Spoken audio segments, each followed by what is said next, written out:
Dans cette vidéo, nous allons voir la notion de vecteur directeur d'une droite. Étant donné une droite AB, eh bien, on va appeler vecteur directeur de cette droite, eh bien, par exemple, le vecteur AB ou tout autre vecteur qui va avoir la même direction que la droite AB. Sur notre exemple, nous voyons donc la droite D, et donc pour obtenir un vecteur directeur de notre droite D, eh bien par exemple, nous pouvons à l'aide des points A et B prendre par exemple le vecteur AB. Ici, le vecteur U est égal au vecteur AB, donc on va dire que le vecteur U est un vecteur directeur de la droite D. On voit que la direction du vecteur U est la même que la direction de la droite D. Je vous rappelle qu'il ne faut pas confondre direction et sens.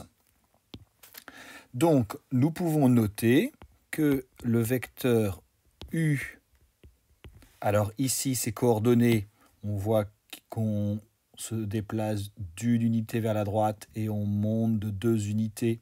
Donc, le vecteur U a pour coordonnées 1, 2. Eh bien, on dit que le vecteur U de coordonnées 1, 2 est un vecteur directeur de la droite D,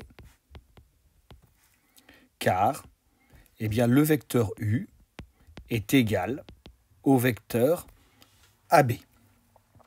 Et tous les vecteurs collinéaires, évidemment non nuls, à U, eh bien, sont aussi des vecteurs directeurs de la droite D. En effet, nous avons vu dans un chapitre précédent que par exemple, si nous prenons le vecteur 1,5U, eh bien le vecteur 1,5U, qui est donc collinéaire au vecteur U, eh bien ces deux vecteurs ont bien la même direction. Donc, le vecteur 1,5U a aussi la même direction que la droite D. Même chose, si nous prenons le vecteur moins 2 fois U, eh bien nous voyons que moins 2 fois U a la même direction que la droite D. Donc tous ces vecteurs collinéaires à U sont tous des vecteurs directeurs de la droite D. On dit donc qu'une droite D a une infinité de vecteurs directeurs.